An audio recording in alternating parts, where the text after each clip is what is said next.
fellow Toastmasters. This evening our panel discussion is on the power of persuasion.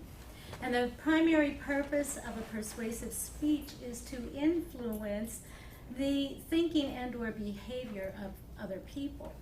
And the ability to persuade others to understand, accept, and take action on your ideas is a valuable skill. We use it at home, we use it in the community, we use it in the workplace. It is also a characteristic of leadership. So this evening we have Dave Wheeler and Robin Rosillo, who will share with us their experience in the use of persuasion. So let's get started and let them persuade us on the power and usage of persuasion. Robin and Dave, if you would please give us some idea, a brief introduction into your experience and where you find yourself using the power of persuasion most often and how it affects your presentation. So let's have Robin first. Thank you. I have to go back a little bit in time. I have been working in the legal industry my entire career, except for now. I've changed careers, but when you speak with lawyers, you always have to be ready to convince, defend, opine, many things. You certainly need some clout, I must say. Not only did I have the lawyers that I dealt with all day, but then I would go home and I had one of the most difficult little children ever. She could have battled any one of the lawyers that I had to deal with every day, so then I had to deal with her as well. So I did learn the power of persuasive speech simply in those two venues, and it has served me very well. I am very persuasive. I believe I'm persuasive, and I use that quite often. Not with my daughter anymore, thankfully, but nonetheless in my present day in just about everything that I do, I find it very useful. Okay, and Dave. Well, as for those that might not know, I was the District 53 governor back in 2010-11, and part of that is it's leading a volunteer organization. So you don't necessarily, in terms of authority, you don't really have much. If somebody doesn't want to do it, they're not going to do it. So it's all about persuasion. So it's getting people to do things, or actually, it's more accurately is getting them to understand why they want to do it. So that was a very interesting learning experience. And again, for those that don't know, in terms of the progression to get to district governor, it's actually, well, actually for me it was like a 5 or 7 year process, but the progression went for me area governor, division governor twice, lieutenant governor of marketing, lieutenant governor of education and training, and then district governor. So that's, each one of those roles was 6 years. I mean, it was a year, so that's 6 years altogether. So, and each step along the way, when you're an area governor, you're working with the clubs and you're persuading them in terms of perhaps the Distinguished Club Program. And you're at the division level, you're persuading area governors. And, each step of the way, you're learning a little bit more in terms of persuasion. And again, it's the Toastmasters organization, so you're learning to communicate and persuade at the same time. So, I mean, I really enjoy it. I highly recommend the Toastmaster leadership progression. It was a great experience for me, and I would recommend it. That's my commercial for Toastmasters. Okay. There are 3 types of persuasion. The first is to inspire, and that is to excite your listeners about your topic or to reinforce, not necessarily to change their existing ideas or beliefs, but to excite them about a particular topic. The other is to convince, which we're hearing a little more from Dave here, so that listeners will change their opinion and or their behavior to your same opinion. And then there's the call to action. And in that case, you want your listeners to do something after listening to you, be it reading a book or simply signing a petition. So of the 3, inspiring, convincing, or calling them to action, Robin, which do you feel you use most often and where? I'll start in reverse. Calling to action is the least one that I do. And that's because I am not a good marketer, and that's really a very important marketing skill and a sales skill, and that's not my area. So I convince people often, and I can easily go back to the lawyers and my daughter. But I also work with a lot of staff, and I have been leading staff for many, many years. And I find that's always, I want to convince them that this is something that is to be done for the betterment of everyone in the group or the company.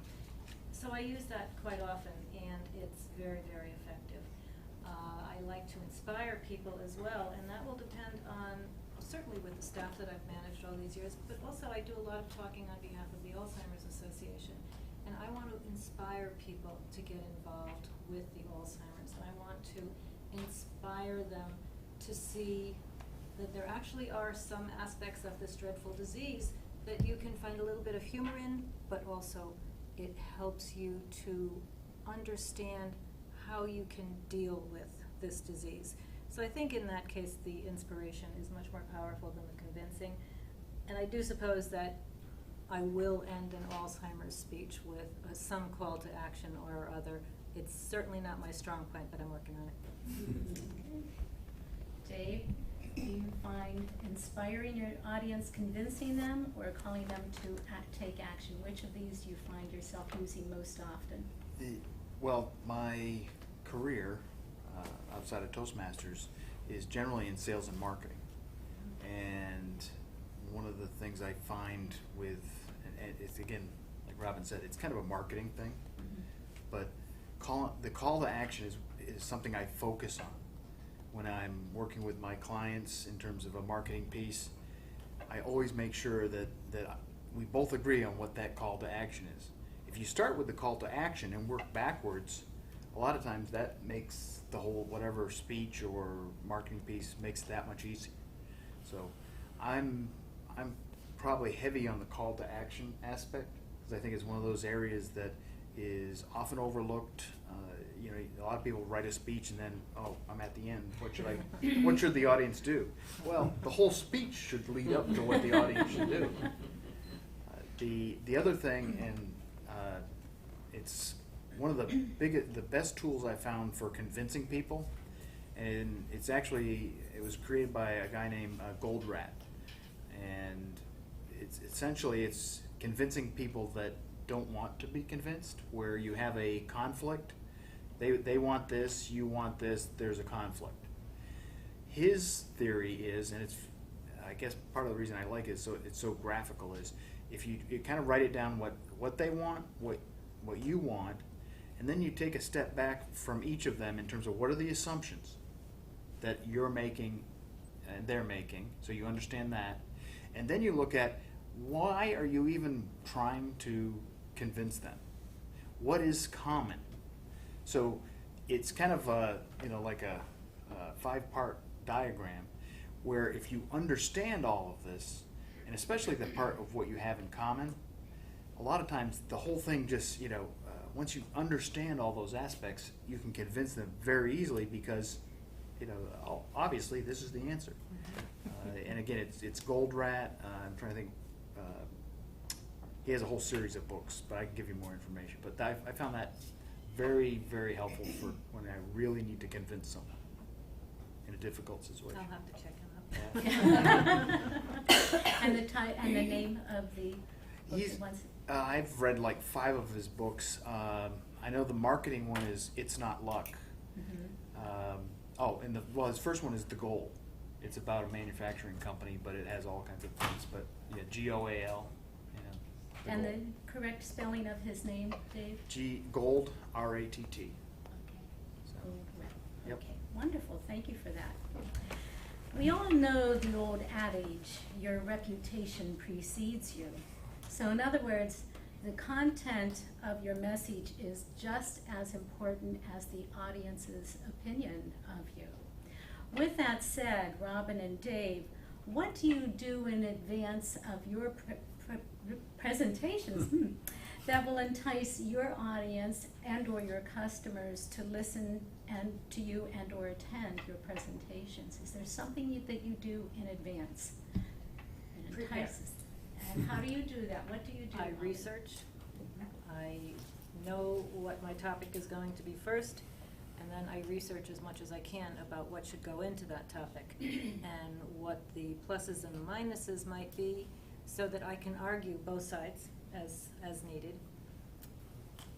And I also try to make it so that it is of interest to my audience, because if it's dried toast, what am I going to do with that subject? So it has to be an interesting subject, but then I want to be the expert in the room on it. I want to be able to do a convincing presentation, and I want to be ready to answer any questions that may come at me, and the only way I can do that is to really know my subject. Okay, wonderful. Dave? I have to tell you about a little button that I've got that it's a little tiny, a little button that says, don't ask me about dried toast, I'm not that kind of Toastmaster. I couldn't resist. That's great. I couldn't resist. In terms of preparation, I think you might have touched on it, is understanding the audience, because your speech has to communicate to whatever it is, wherever they're coming from. So I find that that's the biggest thing I look at in terms of, again, persuasion or connecting with the audience, is knowing, if is it a Toastmaster audience, then, matter of fact, Carmine and I talked about, relating persuasion to the CC manual. Mhm. And I think that's, again, we started thinking about what's the audience thinking about, so you know where they're coming from, and then again you tailor it to whatever topic you're talking about. Okay, thank you. One thing that Toastmasters teaches us is to know our audience. As presenters, the one thing that we must understand, that the minds of different people respond in different ways. They absorb things in different ways. One is emotionally or by feeling, another by visual, and another is auditory. Robin and Dave, how do you plug into and adjust your persuasion skills to feed the needs of your audience? When you're facing your audience, are you able to determine who might need what? Is there something in particular you look for? And do you find that there's a difference between how the female and the male members of the audience respond or react? Would you like to go first? Sure. I was persuading. So, visual, auditory, emotional. When you were describing that, what I was thinking of is basically kind of the skills that Toastmasters teaches. Mhm. It's the vocal variety, that's auditory. It's the gestures, that's visual. Mhm. There's in terms of using the stage and how that's all. It's all skills that Toastmasters teaches. So I don't think I necessarily think of an audience's, whether they're all visual or more, unless I really know the people and, but in terms of persuasion, what I tend to look at is the skills that I'm using and try to apply them. Again, I think it covers most situations. The one thing I do notice, though, is when I'm giving a speech is kind of the nodding of the heads. That's kind of visual feedback for me. Depending on what I'm talking about, sometimes a scowl is a good thing. It's that means they're thinking hard. Other times, sometimes the jokes don't work or whatever. But nice thing about Toastmasters especially is that you can interact a lot with the audience, as opposed to like on a stage where you're the lighting kind of blocks out the audience. So it's like I said, I rely on the skills as opposed to necessarily thinking oh gosh, what's Paul thinking, or whoever. A lot lot of times that will come out in the question and answer period also, because you will have somebody say, well, I hear you, or I feel that, and that's, I watch for that and listen for that, and that's, I develop my response accordingly to that. So that's another thing, those listening skills are so important here in Toastmasters. Absolutely. And sometimes you have to use a mixture of different A little bit of everything. things. Yeah, it's a little bit of everything, especially with kids. Yes. When using the power of persuasion, we have to arouse the listener's interest and help them to assimilate the information that we are offering them. But we all know that our audience differs. There may be some in the audience who are agreeable to what it is that we are presenting. They may be apathetic, uninformed. Some might even be hostile, and some might not have an opinion at all. Have you ever been in a situation where you had to adjust your presentation to any one of those reactions from the audience? Robin, I see you're shaking your head. Yes. Please respond. Yes, a couple of years ago, I was hired to do a series of presentations on diversity. It was to a small company, and I had to do it in 7 separate sessions because there were too many people to bring in all at once, and I couldn't shut the company down, obviously. Each group that I addressed, I had the same message every single time, but each group that I addressed reacted differently to just about every piece of the presentation that I made. I had to be very much attuned to their reactions. If somebody were nodding to me, I would focus on them for a little bit because I had somebody that was listening. I like that. If somebody was sleeping, I would talk to the person next to them and maybe get them to laugh, and their laughter would wake up the next person. This was in a nursing home, by the way, and they all have their 3 shifts during the day, and when I hit the people at the end of their 3 o'clock shift, yeah, they were ready to nod off rather than listen to me, but I still had to engage them. So I would always pay attention to the people's reactions so that I could judge how they were reacting and then change my presentation to appeal to them more. So indeed, I've done an awful lot of that. That was a very interesting series. Same message every single time, 7 completely different audiences. All the same coworkers. It was interesting. And Dave? Actually, Robin did a great example of one of the most powerful kind of persuasive tools that I've ever learned. And I learned it actually from Craig Valentine, world champion of public speaking, who probably learned it actually, now that I think about it, from many, many other people. But the basic tool is tell a story, make a point. Because when you tell a story, people follow it along, they see what happened, they start understanding it, and especially if it makes a point, which it did, it's more memorable than just saying, you have to relate to your audiences. Okay, the story's much more powerful, and I find that again that's a very strong tool for persuading people. Wonderful. Aristotle identified 3 basic elements of every persuasive argument. First is ethos. That is the credibility, the knowledge, expertise, stature, and authority of the person who is trying to do the persuading.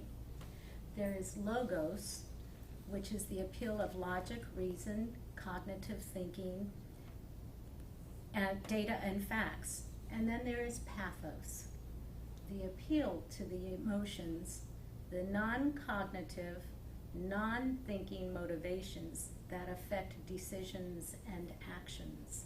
So you have ethos, logos, and pathos. Robin and Dave, in your opinion, is there one of these that is more important than the other and or most helpful to you in your power of persuading others? If I'm talking with a group of attorneys, I have to go with my logic. They understand that, and it makes a much easier argument when I can persuade with logic. However, if I am speaking to a group of people about Alzheimer's, it's always the pathos. So I do gear it to my audience. I may use logic while I'm appealing to their senses, but nonetheless, I will gear the Alzheimer's speech to the pathos. Okay, wonderful, thank you. And Dave?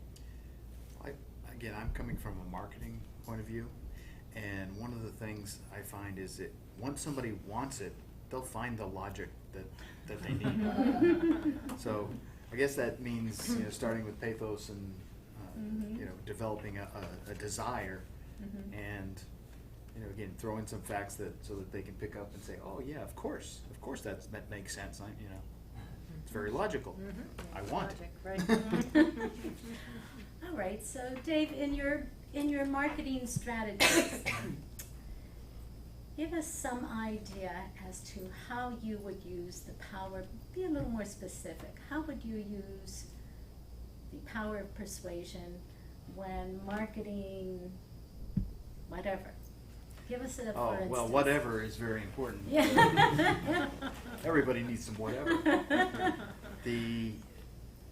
What I typically try to start with is, and my marketing is usually geared to speakers and helping them, you know, get more speaking gigs. But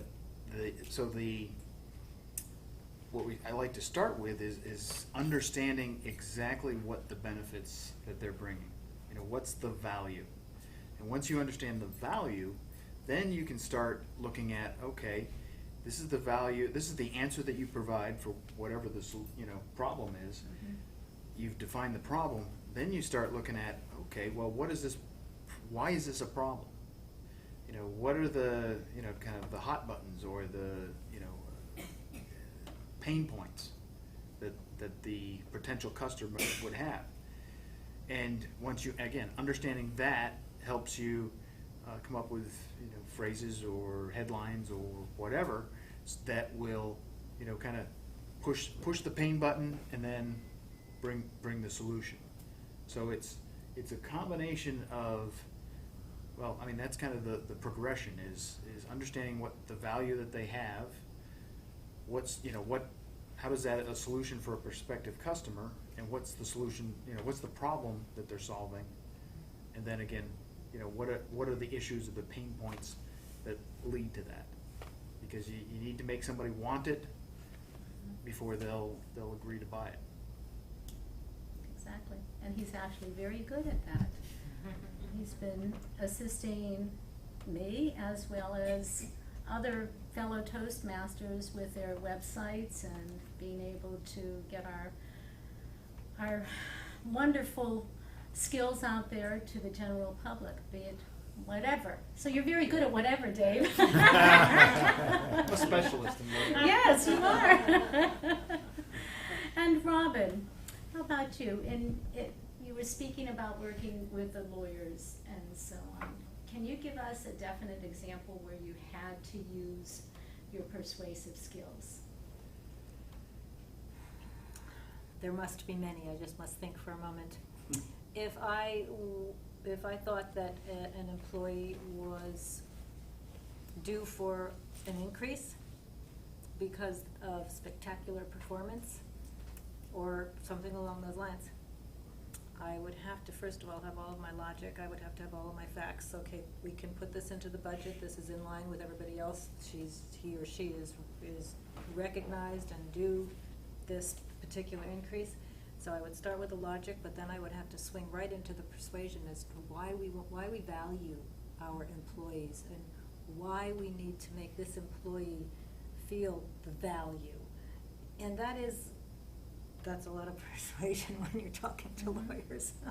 But if there's any lawyers in the audience, by the way, I'm very fond of lawyers.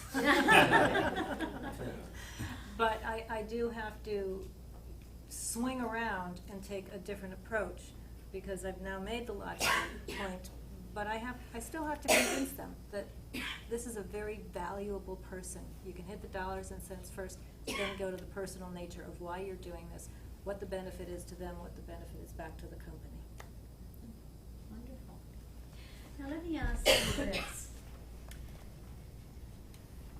Do you feel there is a difference between persuasion and manipulation? And if so, define the difference for us. Yes, I think there's a difference. There are very, very manipulative people. I don't enjoy that. However, there are gentle manipulations that I will always use. Simply by telling a lawyer that brief you filed was wonderful. It might have been, might not have been. Scores me some points. I've just manipulated something and I might get something out of it. So that's a gentle manipulation. I'm sorry, the other word that you had used, manipulation or? Persuasion, the difference Persuasion. between the persuasion. Persuasion, Persuasion. you're actually dealing more from a factual basis, logically, really telling the truth all the way down the line. I use little white lies a little from time to time with my manipulation. It's not egregious, but I certainly have found that egos are a phenomenal way to, if you approach the ego correctly, you often get what you want, and that is truly manipulation. Okay, thank you for your honesty. Dave. Well, again, to quote a program by Craig Valentine again, he has one where it's, I think it's back of the room selling, I believe. Mm-hmm. And the key that he teaches is that you want to sell without feeling like someone's being sold. Mm-hmm. So if they feel like they're being sold, that feels like manipulation. Mm-hmm. Nobody likes that. You know, they don't want to be on the receiving end of manipulation. On the other side of it, though, is if you can persuade them and sell them on the like I said, the benefits, and that they have a problem, they need a solution, then they're happy because you've identified a problem, you've given them a solution. You know, they have something they didn't have before. Maybe they had to pay for it, but again, I think persuasion is one of those underrated things. Mm-hmm. And you can learn a lot of manipulation pretty easily. I mean, there's a lot of ways to manipulate people, but again, if you focus on the persuasion and also focus on the other person in terms of providing them something of value, mm-hmm. then I think that's a much better way to go. Manipulation is also short-lived, whereas persuasion, you've legitimately persuaded them to think something or do something. Manipulation, that ego does catch up with you from time to time. And I'm going to toss this same question out to our wonderful cameraman, Ed Grasso. And I know you have a good bit of experience, both in the worlds of persuasion and in sales. Did you feel at any point in time as in sales that you've ever had to manipulate the sale or manipulate the attitude of the person? What do you feel are the differences? Well, when I was trained in sales, it was only manipulation. It was get them to say yes, yes, yes, and then you put out what you want, and they're going to automatically say yes. They had all these techniques, mm-hmm. and they didn't work, as mm-hmm. Robin said. They don't have any real lasting value. Okay. So we really want them to feel it, want it, understand all the risks they have in it, and what I do today when I'm trying to persuade, I think they mentioned it. You have to be credible with your audience, but you also have to be relatable. You have to start. I think the connection comes first. It's like a computer. You plug it in, and you get all that wonder. You don't plug it in, no wonder. So if you don't relate and connect, you can't persuade. And one of the best ways to relate to somebody is to give them a story that matches their hierarchy of values or something that's important to them that they could connect to. So if I'm presenting in front of a ladies' organization, okay, don't have much in common, but I could tell a story about a ladies' organization. Because they're going to relate to the character, and I'm going to be liking that character, and then the results they are going to like me. I try to totally avoid manipulation at all, even if I can stroke. It doesn't help me in the long run as much as it, but you say it doesn't last. I don't think it helps in the long run at all. Mm-hmm. I think people believe in the leader before they believe in the message or what you're trying to do. So they believe in the speaker first. So you have to be relatable and credible, otherwise, you know, people don't care what you know until they know that you care, period. So you gotta really get that caring out as you want to. Yeah. The only thing I could add to what these wonderful panelists have said is that I do a lot of what they say up front in a designed alliance that I co-create, how we're gonna persuade. It's not up to me to figure it out, it's up to all of us to figure it out. So I have the meeting planner, 10 people we're gonna interview. We go over every appeal, would that work, would that work? We're gonna say, would stories work with this group? Do they need the argumentation like lawyers, is that gonna work? Is the suggestion gonna work? We figure that all out ahead of time. And I think once you do all that strategy up front, it's a lot easier to persuade people. Because you know the audience, you know how they're going to be persuaded. So that's, you know, something valuable. Goes back to our Toastmaster skills, Yep. knowing your audience at all times. So, thank you very much, Ed. Let's take questions from the audience now. Cindy. I'm glad you mentioned your CC manual, because when I read this topic, immediately went back to when I was going through mine. And I had a little trouble with these three between inspire and call to action. They seemed very similar to me. And when I was writing my outline for those topics, I had a little trouble discerning between the two. And if the panel could point me directly, I mean, I've done them now, so, but I will be doing more, you know, in the future. So if you could point me specifically in lines of writing a talk or a speech, when I'm trying to persuade, leaning towards inspiring and calling to action, the difference between the two. I would like you to take that one. You know what the call We to be action is. manipulated. And you're so handsome. I believe that. Yeah, that's right. That's not manipulation. That's true. Well, in terms of inspiration versus call to action, I think the inspiration taps into shared values in terms of inspiring someone to take a risk or grow or be the best that they can be, in terms of inspiring someone to do something like that. The call to action could very well be, or very well should be, in that same speech, because you've inspired them for a reason. You want them to get better, or get their CC, or whatever it is that you want them to be inspired to do. Well, you need to call them to action.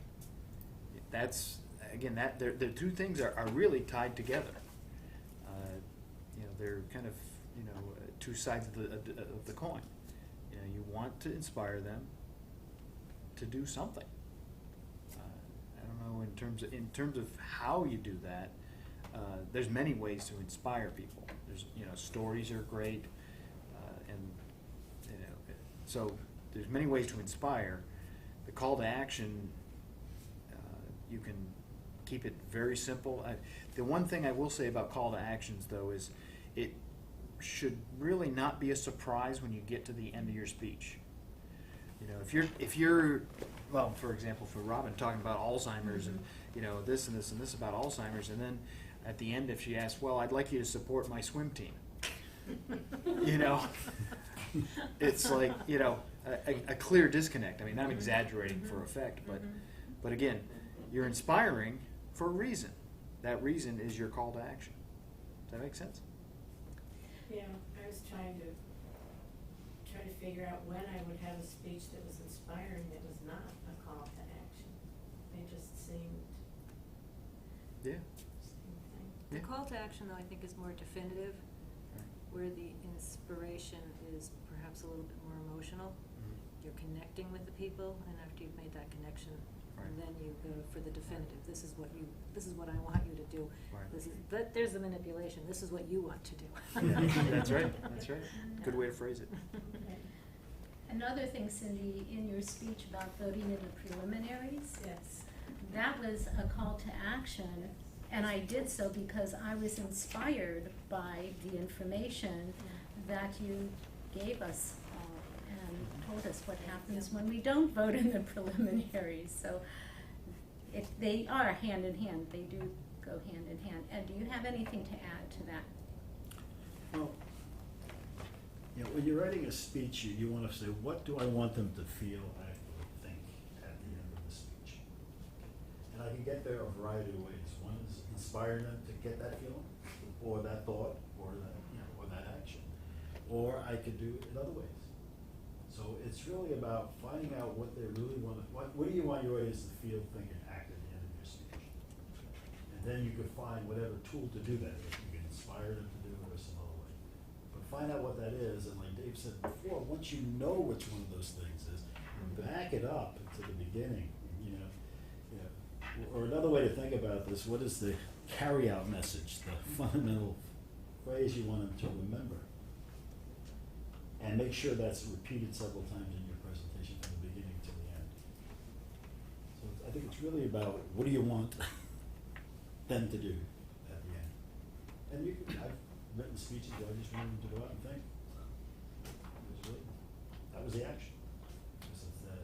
I knew that if I gave them more than that, it wasn't going to happen, so let me send them out to think. Okay, thank you. Any other questions from the audience? Yes, Paul? How do you prevent the call to action from being too salesy? Maybe a second question would be, is it possible to have such great stories or such great logic that you don't even have to call for action? The audience naturally flows there.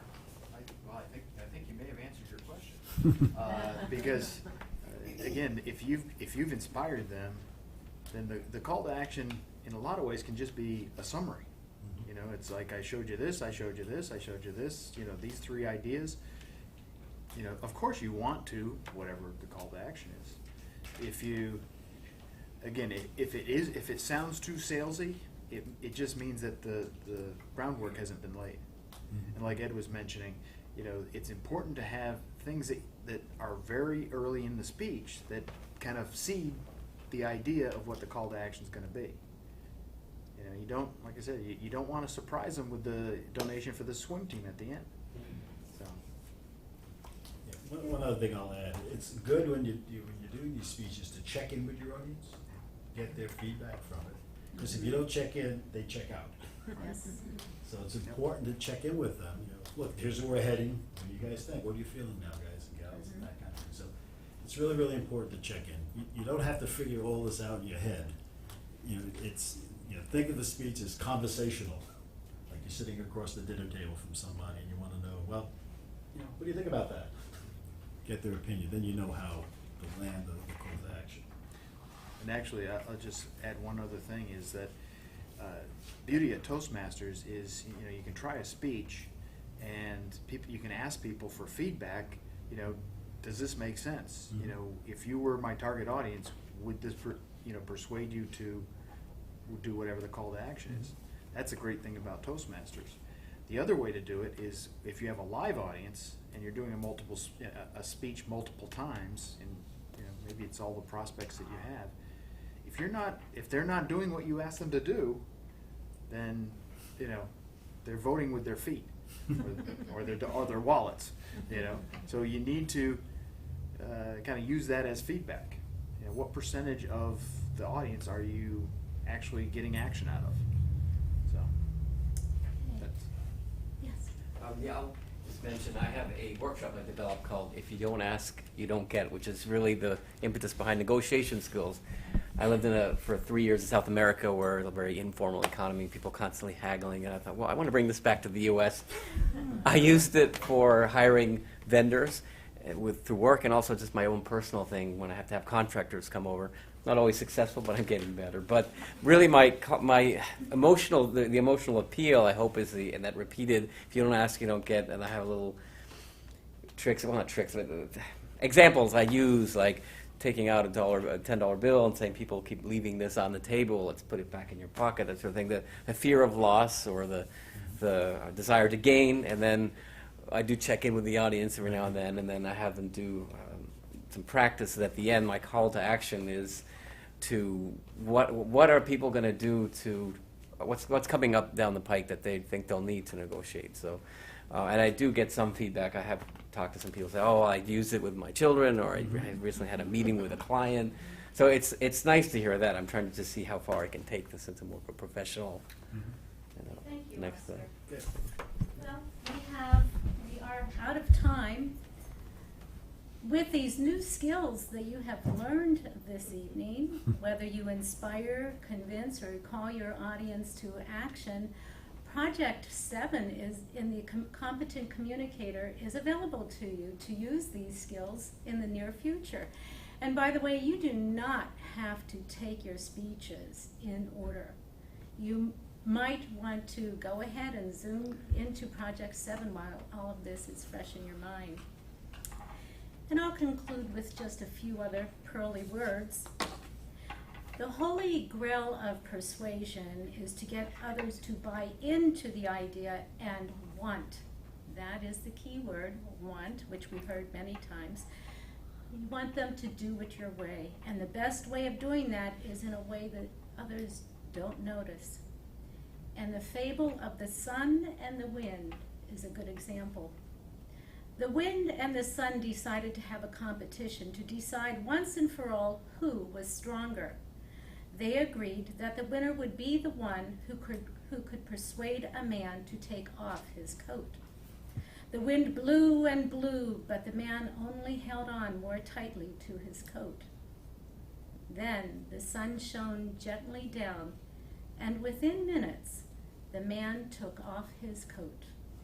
The moral here is that you can't force someone to do what they don't want.